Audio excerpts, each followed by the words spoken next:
before we begin this message today, and this little script is going to be part of the message, one of the reasons why we're doing it this way is we are interspersing a conversation between a few people, and it could be anybody here in this room or anywhere in America today, and we're interspersing it with the lectionary reading that you just heard from Isaiah. The reason is so that we get the point that the things that were going on 3,000 years ago, 2,500 years ago, are still going on today in our own lives as individuals and as a society.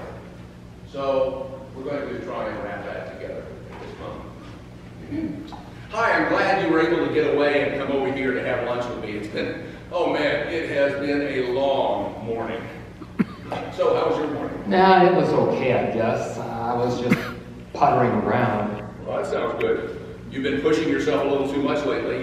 You need some time for yourself. I know. The problem is, I always think of something I should be doing, or someplace I should be going, or some errand I need to be running. Oh, maybe you should remember to pace yourself so you aren't so overwhelmed.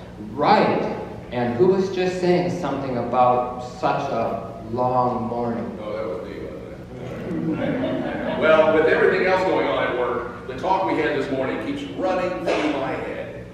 What do you mean? Well, it's what we talked about before. You know, all those terrible things happen. Why doesn't God do something about it? I mean, if God is who we say He is, then don't you wish that God would do a better job of preventing disasters, or terrorists killing people, or children living in poverty, or older folks choosing between food and medicine?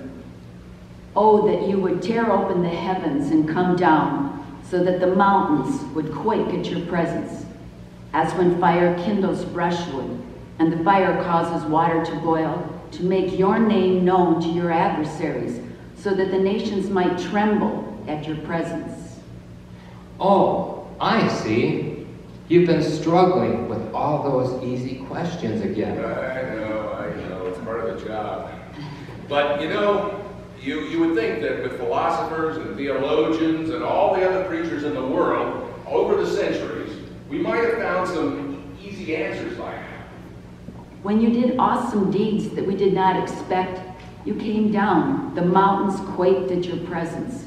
From ages past, no one has heard, no ear has perceived, no eye has seen any God besides you, who works for those who wait for Him.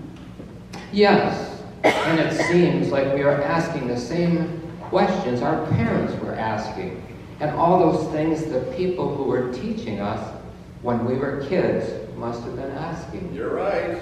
But I guess they didn't come up with any better answers than we found today. You meet those who gladly do right, those who remember you in your ways.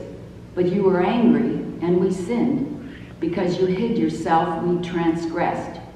We have all become like one who is unclean, and all our righteous deeds are like a filthy cloth. We all fade like a leaf, and our iniquities, like the wind, take us away. There is no one who calls on your name or attempts to take hold of you. For you have hidden your face from us, and have delivered us into the hand of our iniquity. After all these years, I still remember the sermon we heard at summer camp all those years ago.